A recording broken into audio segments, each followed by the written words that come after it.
Hey, thanks for joining me today. Hey, girl. Nice to see you.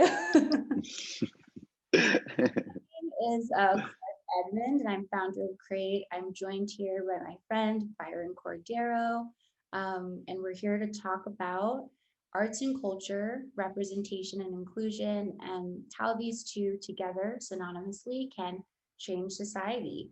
So let's just swap some stories and get into it.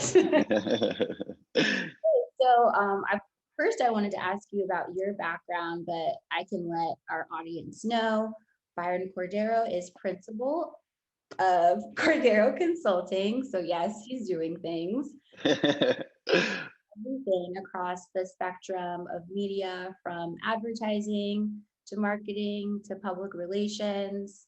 At him, he's just and If you don't know, now you know. No, expletive. And he was awarded in 2017 the 30 Under Award by the National PR News. Am I correct? correct. BC. So incredibly impressive, and we're so honored that you joined us today. Thank you so much, Clark. I love you, and thank you for having me. I'm just also impressed by your success, and I'm excited for you to kind of kick this off. I think you're the ideal person for this. So, congrats to you, girl. You're gonna go places. Well, we're gonna make millions together, but And the world. I told you, like, we're not gonna make reservations. We're gonna be like, no, girl, you're shutting it down. I'm here. I'm, I'm here. I'm letting you know just so your sign is up. I'm so glad we're talking today, honestly. Yeah, no. Across the board, you're super fun, incredibly experienced, and I think you have a lot to share to our audience. So let's get this started. I'd Yeah, really love to know more about your upbringing, your culture, and what led you to PR. yeah. So ever since, I want to say since high school, I've been in PR, whether I wanted to be or not. People would always kind of come to me as like the resource for like what's happening this weekend, like who's having a party, or like what activities you have planned for us. And at first, like I guess I didn't notice. It was just kind of like intuitive, and then out of nowhere, like people would just like random people would just like text me. I remember my first cell phone, it was like a Nokia something. And they'd be like, "Hey, I know you don't know me, but can you get me into Marquise's party?" And I'm like, "Who? Who are you? Like, who's this?" So I'm so confused. And then I always felt like I've always been like a great wingman. Like when it came to dating with my friends, I was always hyping them up, but I was never in a relationship. And so anyway, all that to say is like I just feel like it's just always kind of been in my nature to just connect people. I don't know if you've ever read the book The Tipping Point by Mark something. I can't remember, but anyway, it talks about how in this world there's three types of people. There's mavens, so those are the ones that create things, and they're creators. They like do things with their hands mostly. There's connectors, so that's us. We're the middlemen between the maven, and then the audience and whoever that is. And basically, you're just able to just connect the dots between the people they should be introduced to, or like just anything that would kind of benefit them and their brand and their craft. And then the third person is the salespeople, which is just the people that are just hitting the ground and like logistically closing the deals, so to speak. And so after I read that, I discovered that I am a connector, and I just feel like I've always been doing that for as long as I can really like remember. I don't know. And it really just kind of boils down to like the core value. I think there is just empathy, and I really do like learning about people and their stories and then their backgrounds, and then like what does that mean to me, or what does that mean to this time, like, because I am a firm believer in like um things just things just don't kind of like serendipitously happen for no reason. I'm a firm believer that things happen for a cause, and every single situation that we're in, no matter how pleasant or unpleasant, is an opportunity. It's all a matter of perspective. And so when I was in college, I was a comm major, and I was kind of bummed out because I was like, wow, this is like the bimbo. Like no one here is like chic or smart. But then, but then, it's all about what you do with that, and then I was able to garner internships where I learned about like the PR and I guess the essence, and it was just kind of like a fit, and so yeah, that's been my experience thus far, and I've been doing it. And it's funny because in the beginning I was kind of like, this is so much like hand holding and just like stroking people's egos all the time. And I've been trying to get away from PR for so long, but it's one of those things where like you can't, if something is dragging you back, like there's a reason. Yeah, flip it up, change something with it. Yeah. One bit that isn't quite right. So just Hmm. alter that. And then like you moved to Miami. So Yeah, exactly. Yeah. Well, that's the thing, I think you have to be true to yourself. I think listening is one of the most important key components of communication. I think people forget that. And I think that that's when messages aren't they're not sent correctly or received correctly, and that's when problems happen.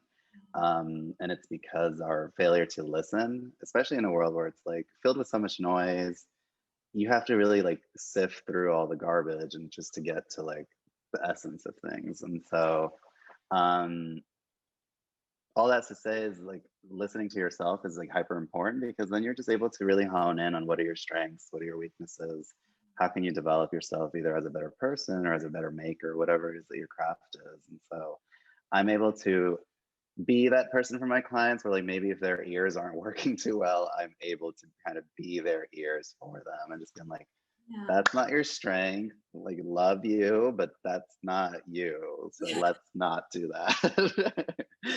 For people to, yeah, I'm the type of person where I try to do it all myself, but I called you and I was like, I don't know how to do this. I don't know how to Yeah. pass myself up. I don't know how to, I mean, so you definitely have a purpose and a reason.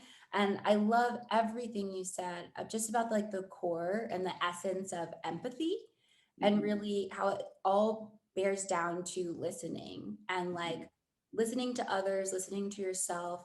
And I mean, that leads into my next question, which is really about representation and inclusion in PR and why that's important. Because, I mean, you said a bit about like sometimes we can fail to listen. And we see that it's very prevalent across industries. Hmm. So, what can you talk a bit about the importance of representation in PR? Maybe Yeah. experiences and Hmm. Yeah, no, absolutely. So to be honest, I think speaking about like perspective and how that is really important as far as like how you kind of navigate your life. So the pandemic really hit something within me that was more about, how do I say it, like what I do, but in a more like philanthropic capacity. It just really helped me, just being home and then witnessing all the news that happened around George Floyd and all that.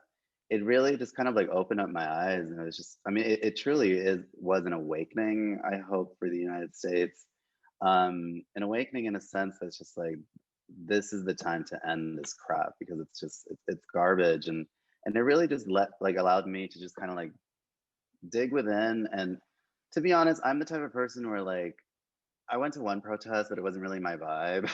And I'm more about like long term, like longevity, like how can we make this a movement and truly like stick? I yeah, don't just want to like I don't get me wrong, donations are great, but it's always just like a one time, like, done, bye, see you next year. And I felt like I'm not that type of person. If I'm going to do something, I'm going to commit to it. And I want to see something kind of like grow or develop, like I want to plant a seed and then watch that baby grow, like these girls or this girl.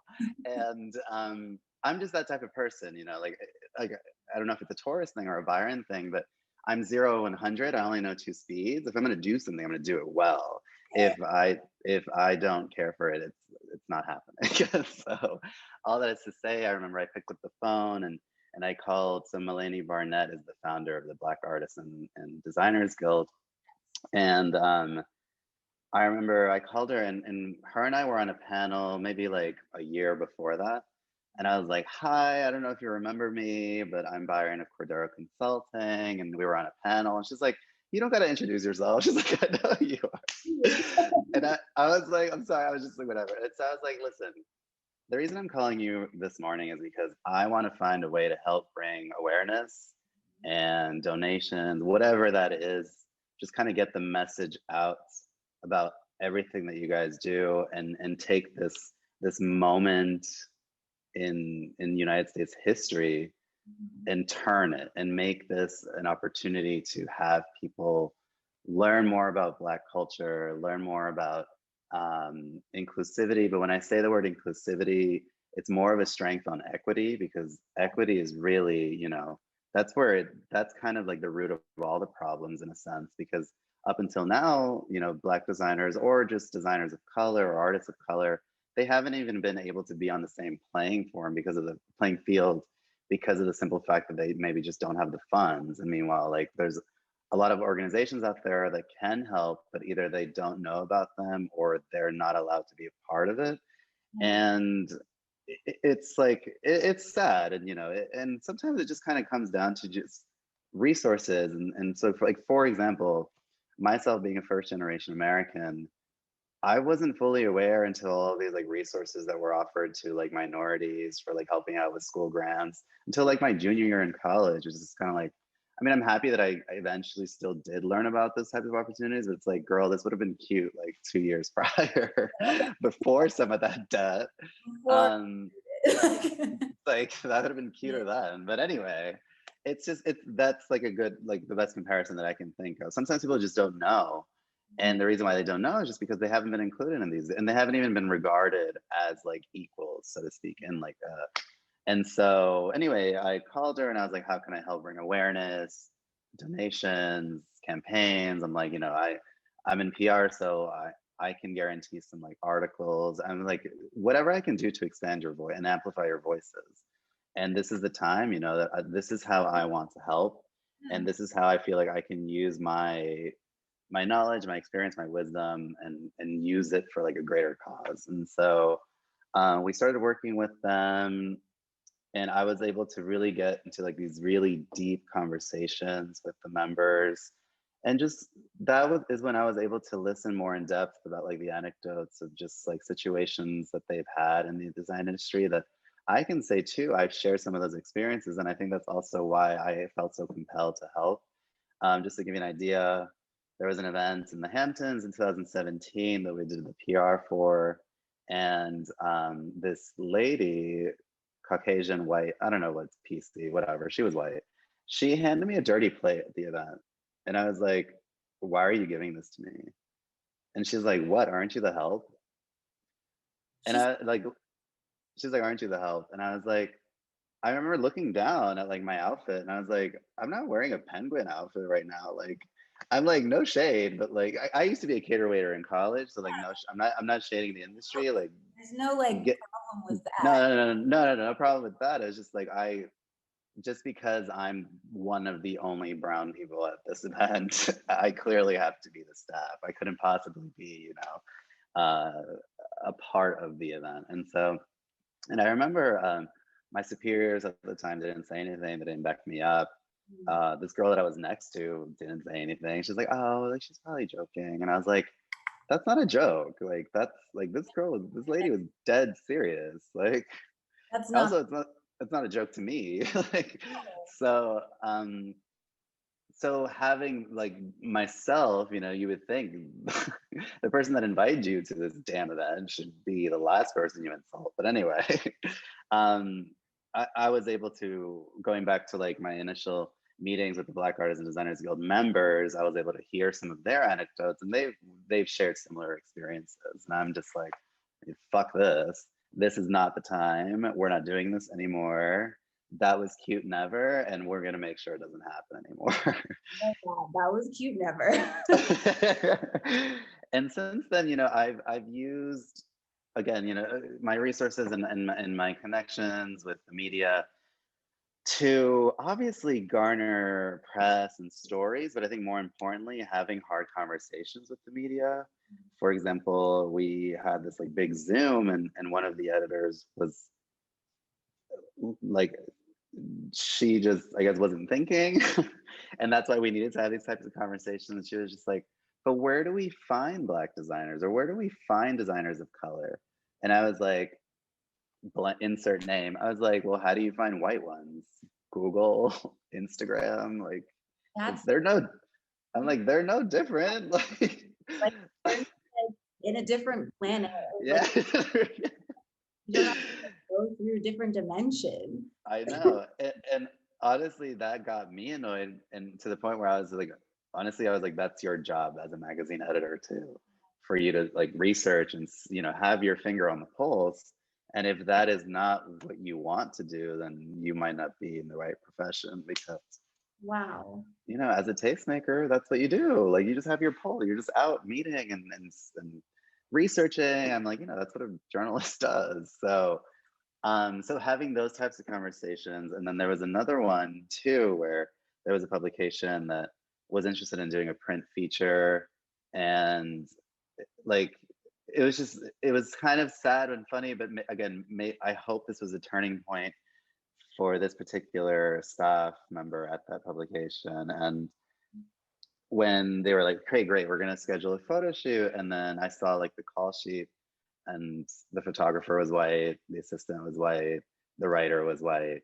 And I was like, sweetheart, I was like, I don't think you understand. So it's like, if the whole point of this feature is to highlight and amplify Black voices, you didn't choose a single, like, you didn't find a Black photographer, like a Black writer. Yes. Like, this is literally, this is like, we're literally talking about the problem. Like, this is the problem right here. Mhm. You're not giving this opportunity for these Black creators to be a part of this story. And so I was like, and you know what? Ironically enough, the Black Artists and Designers Guild has Black photographers. Crazy. Great.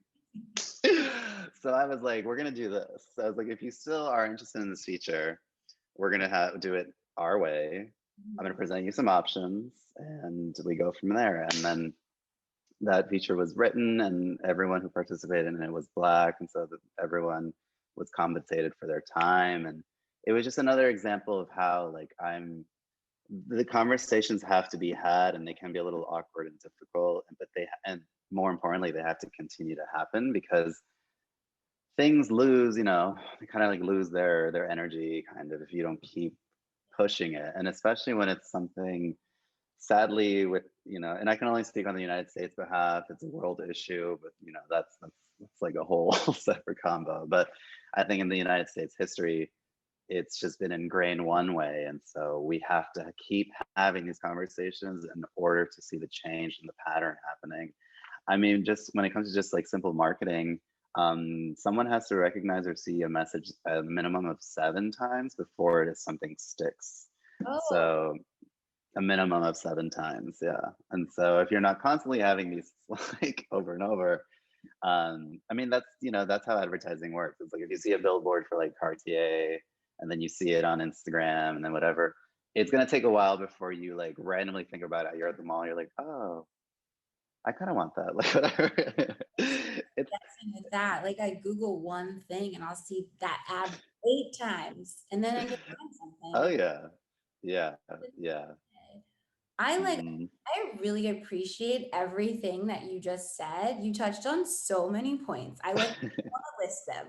Okay, so the first one is really playing to our strengths and doing what we can in order to move things forward and to keep that momentum. I absolutely love what you said. I mean, not everyone does enjoy protests. It's just Mhm. the truth, but there's so many other ways that we can make a difference and really, yeah, like you said, amplify certain voices, more Mhm. voices, create a more equitable playing field. So yeah, and I really like how you called up, what is her name again? The woman from uh, Artists and Designers Guild. Mulaney Barnett. Okay, I love how you called her and you were like, this is what I'm going to do. If you'd like you kind of just told her, like, this is my offering, take it. Yeah, I really love yeah. that, like not going to someone and asking, sort of like, No, solve the problem. That's a lot of labor on it their, is. like you just Yeah. the reins. And I absolutely love that. Mhm. Also about raising the expectations. of these leaders, editors, or, heads of companies or any organization, it's Mhm. really like it's their job to do this. Absolutely. Yeah, to hold people accountable, to represent society in an accurate way. And Mhm. I think that point is just so, yeah, profound Yeah. job, essentially. Thank you. Thank you. And that's the thing, because at the end of the day, like it's time. It's time invested, even if it's just having these like brainstorming sessions or whatever. And the thing is, if you pay a CMO or a marketing exec with full-time salary, benefits, and all that, why isn't there compensation for this exact same thing if you're outsourcing it? Like at Yeah, the end of the day, this, you know, entrepreneur, artist, whatever it is that their trade is, they're taking time out of their day where they're not painting or they're not sculpting or they're not selling and doing their own marketing to help you and your organization. So there has to be like that, like yeah, there's no way around it, you know? literally capitalism. Like you should Hmm. pay people for their Oh service. yeah. Um, Hmm. and yeah, they could be making money in a different place. And Hmm. back to the Zoom call or the, Hmm. discussion, Yeah, the Zoom meeting. the Zoom meeting, I think the example that you gave of that, was that just the Zoom meeting or the apologies? The Zoom meeting or the feature? Did the feature come from the Zoom meeting? I'm good. No, those were two different publications. Okay. So with the feature, everyone that was hired being white, it takes me back to this Jason Bolden and Law Roach. They had this conversation about racism and equity in the fashion industry, and really particularly stylists. And Hmm. they said that there's like a list of like 5 white stylists that are taken to every like A-list celebrity, and like there are no black stylists including them Hmm. on this list. I thought that was fascinating in terms of like people really just sticking to the same resources or source, Hmm. yeah, the same creatives within industry. Hmm. And that's something I'm guessing you've seen. Absolutely. I think it's a mixture of like nepotism where I think sometimes like it's not that deliberate. I think it's just kind of like people are lazy. Like bottom line, they're lazy. They're like, this works. Like, why am I gonna like, it's not broken, so why fix it? But I think it's because they've come from this back. I'm sure that they're, their whole life they were just kind of brought up with this only aesthetic, and that's all they know. And so when they meet someone that has that similar upbringing, it's like this is easy. Let's just go with that. And it's like, no, girl, like let's try a little harder. Let's put some brain power in here. Let's, how do you generate new content, new ideas? And it's just funny because like all the answers that we have are literally right under our noses, but it's just people just don't want to put in the work. And Yeah. I think it's I think it's just it's sad, but again, that is why we're here, just to kind of like raise awareness and just like direct them in the right way. I think people need to be guided a lot more than they like to let on. People like to be told what to do a lot more than they like I'm to saying. let on. And but it's just funny because once you have those first initial conversations and you get to learn more about one another, that's when people find commonalities. And then after that it was kind of like, wow, I'm so like stupid or so short-sighted. Like we don't even have that much different from each other. Like we both probably like went to the same school, or we like had similar experiences, or maybe our first bosses were both horrible to us and that's why we did something else. And so like humans are just a lot more similar than people try to like divide. And I just think, I don't know, I think it's a lot silly. I think if you just had the initial conversations with people, but I think they have to be like really raw too. I think when you keep something way too surface, it's like too nice. You don't really get anywhere. There's no, you're not going to get to the human connection part of it if it's surface. And so, yeah. Level and yeah, an amazing point about like how to start these conversations. Hmm. Both people, like everyone, has to come knowing they're going to have to be a bit vulnerable, and not Yeah. that's even negative. It's Hmm. like, I think sometimes we see vulnerability as a negative, but when Hmm. really it's just about the bigger picture. Like, let's make Yeah. looking stuff and let's get this Hmm. money. And I think Yeah. that's like energy. I don't see why anyone wouldn't want to do that. Um, Yeah. so I'd also like to learn more about the PRNet mentoring program. Oh, yeah. Um, So that I'm a part of the PR net, which is this network of PR firms across the nation. Some of them are really top level. I mean, honestly, I feel like that's kind of like a huge accolade for us because it is one of those things where you have to apply to get in. And my company is only 3 years old, so the first 2 years I applied and it was a no go. But I think as just anything else, you keep trying, and my company grew, and so our clientele grew. We were finally offered like an in, and so anyway, we always have like these conversations about like panels and what are hot topics and how do we bring people in from different industries, blah blah blah. And another PR firm actually suggested this, so I can't really take the credit, but they suggested doing a BIPOC mentorship program for 12 weeks where they would pair up so you have to be in some kind of how do I say, like executive role at these PR firms and a person of color. And then they open up the application to anyone who's either a junior or a senior in college or had just graduated. Um, and they team you up one on one with them for 12 weeks. You get like an hour or so. And each week you have kind of like a little bit, like a little syllabus where you go over different things. But the end goal really is to just give the mentee the tools to either go out and get their first job or just really learn like the things that you kind of don't like learn about unless you're in the field, about like networking and just like making sure that you're selling yourself in the best way possible, which is like what PR people do all the time. And so really just kind of getting them prepared. And it's funny, like for example, yesterday I had my first meeting with my mentee. Her name is Valerie. She's a first generation Mexican American.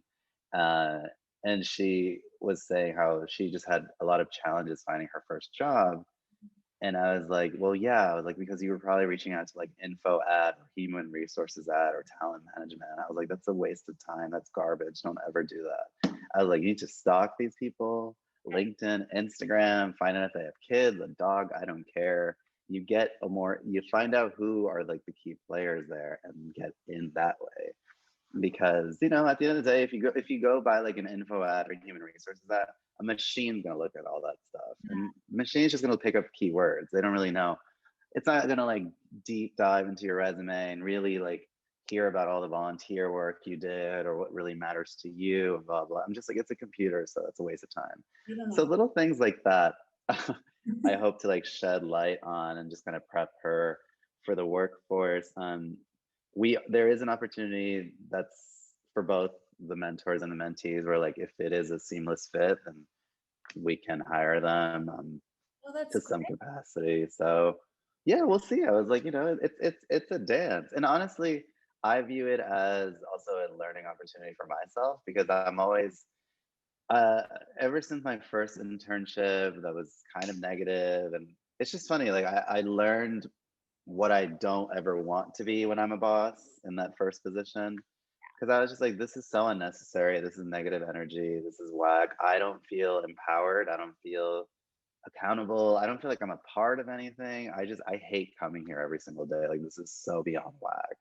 That's And so it's unacceptable for an employer to feel that way. I think yeah, yeah, no, I was like, this is feel that This way. is garbage. Like, how dare you? How dare you? Like, this was my intro into the working world, and you literally just made this experience so miserable that I don't even want to continue in this. But luckily, I was like, let me just try again somewhere else. Um, but so I want to create. I always have that with like my stuff, especially interns. I feel like interns to me are like the most important sometimes, just Yeah, because they're young and fresh and they're so full of life and they're so excited. They're not jaded. They're not like over it, we're bringing which so her in this summer. And I'm so excited. And after interviewing her, I was like, wow, I'm learning a lot already. Yeah, no, for sure. Like I remember one time at one of my old firms, our um our Photoshop, our graphic designer was out and we had to create something. And my boss at the time was like, oh, fuck. He's like, okay, well, let's just outsource it. And then we got some quotes, and it was like for making a little invite, they were trying to charge like $2,000 or something. And I was like, why don't we ask the interns? I was like, maybe. And so this one intern, her name was Kanika. She was Indian. She went to NYU. She was like, well, I don't know Photoshop, but I know Canva. And this is when Canva was new. Like it was new, new. Like nobody knew about it. And I was like, what is that? And she's like, well, it's Photoshop for idiots. And she's like, I've played with it for some of my school projects, and my professors think that I use Photoshop. So I was like, oh, I was like, well, let's see it. Let's try it. And so that day we saved $2,000. And so all of that is to say that, like, had I not opened up that platform to have an intern give me their insight and then their intel into what they know, we would have spent $2,000 for no reason. Yeah. It goes both ways when you're working with like Hmm. interns or like mentors who are older than you. Yeah, It's like a cycle, it like is. It is. themselves. Yeah. So I love that example because when I found out what Canva was, it like changed my life. Oh, yeah, absolutely. Project in law school where I spent like hours learning how to do Photoshop to create this little dinky dinky logo made in Canva in like 5 minutes. It was an actual waste of time. Um, I mean, that's the name of the game, efficiency. just got to figure it out. I wanted to ask, I have one last question, but I'm going Yeah. to interrupt myself right now. Is there any experience that you had that was like very positive in PR, especially as it relates to Oh, and diversity in the field? um, so I'll start off with, like, I guess the first part of the question. My last boss, I really did learn. He was a great networker, and he was really generous with his relationships. It was the first time out of like any of my other PR positions where I felt like there was always this like ladder, this like chain of command. They like wouldn't allow me on like meetings and stuff.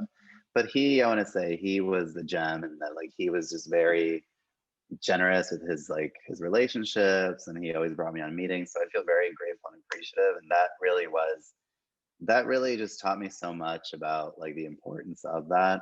Mhm. And so that was my first positive experience that really kind of reshaped how I like view PR as it relates to interior design. But then what was the second part of the question? Sorry. Really, I was asked, it was like the same question, honestly. Okay. That all relates to inclusion. Oh, so inclusion. So I will say there we didn't have. I don't feel like that was a goal or like a benchmark for that firm. Um, the majority of the diversity and inclusion, I really just kind of started with my own, and it really just I owe it to the pandemic and just things that happened. And I think when people were just home a lot, they had a lot more time to think about like I guess themselves, where their business is, if they have to change it, or if they're creative, if they like it was just a lot of downtime for Yeah. you to like reflect. And so I'm grateful and happy that I was able to learn that about myself. That is something that I truly do care about.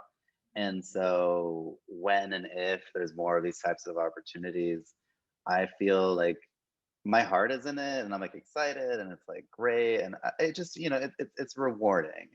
Yeah. I mean, just to give you an example, like yesterday I was laughing because like so I was in Palm Beach with the client, and it was kind of like busy, and I didn't respond to that many emails, to be honest. But there was a few like business calls, and I canceled them or moved them, and the only call that I kept was with the mentee. I stepped outside and I was like, "Girl, we're gonna chat on FaceTime, okay?" Like, I was like, "I know it's supposed to be a Zoom, but I really want to talk to you." It's like it's about creating those opportunities for yourself Mhm.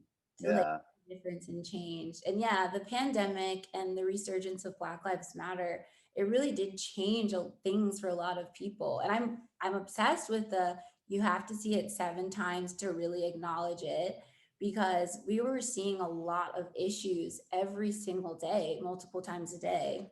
Mhm. Multiple times a day. And so we weren't like forced to, but we had that opportunity to Mhm. dig deep and, dig in deep and see, where we can fit in this entire Mhm. discourse. Um, Yeah. so yeah, my last question is really, where do you see the industry going now? I mean, Um, I opportunity on do. the internet and Yeah.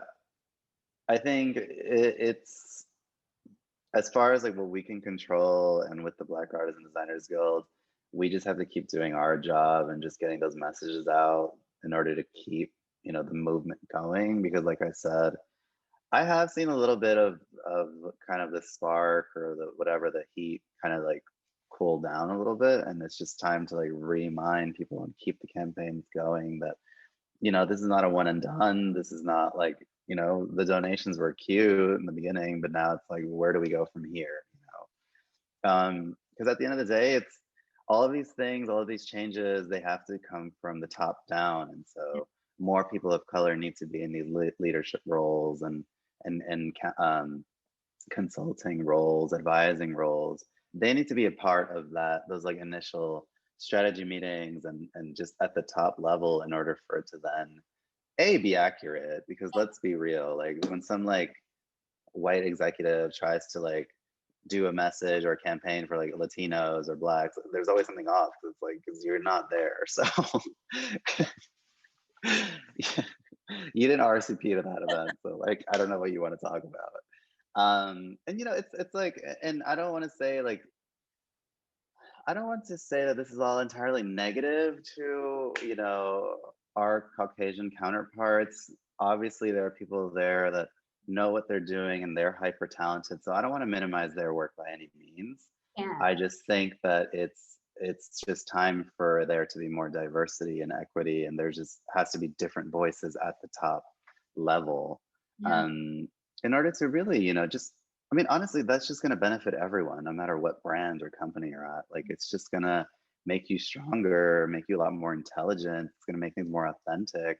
yeah, And, we live now in a world like right now in 2021, the consumer has become a lot more intelligent. And I mean, that's a big reason why a lot of brands are canceled, because consumers are just like, you said you were sustainable, but then I see that you're like outsourcing all this to like, later. I'm not. yeah.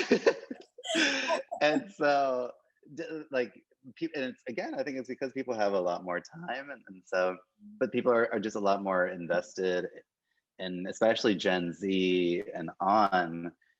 You're not fooling them. Like you're not duping them. These girls are like smart and they're in it, and they're checking all the receipts. They're going back into all your timelines. They're like, Let's do that's it. not what you said. They have like the screenshot of like, you said. You're like, damn, did I say that? Like, let me go Um, here. yeah, right.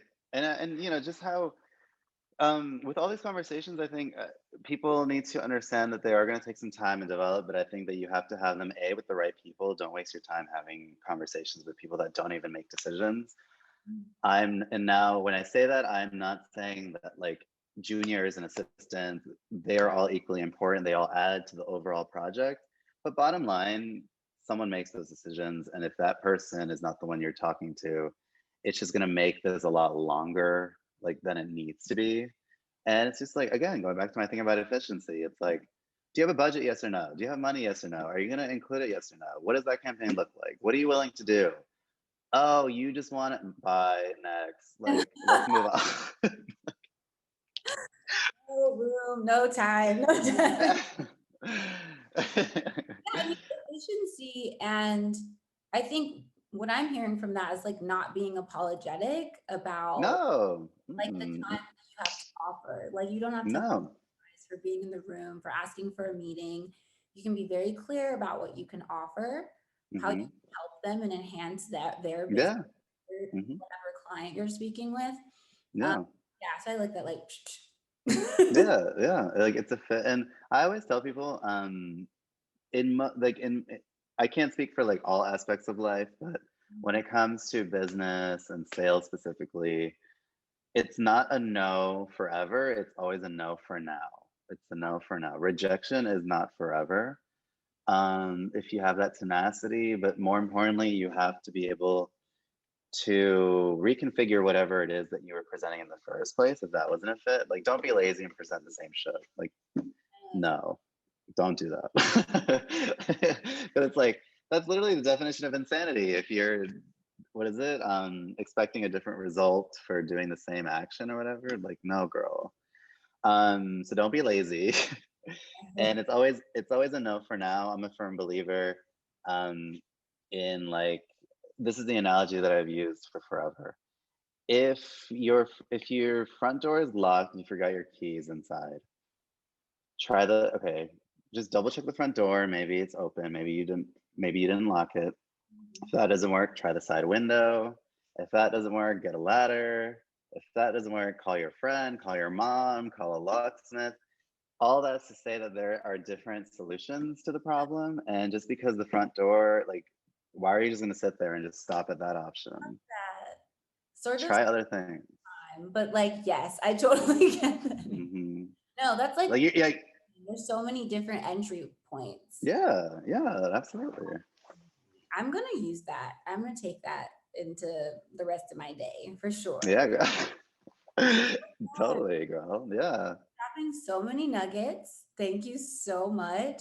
I'll invoice you later. Well, I know you will. I'm just waiting for my email. I'm kidding. So yeah, I think thank you so much for your time, Byron. Oh, thank you, Clark. Like I wrote notes. I don't know if you saw me looking to the side. But before we part ways, I do want to ask you, what music are you listening to right now? You have like amazing ears, and you know, like, what's the song you're listening to when you're watering your plants and like just dancing? All right, well, you know me, so it's gonna be Best Friend by Sweetie and Meg Thee Stallion. That's my best friend. Like that, I'm in agreement. I have to say.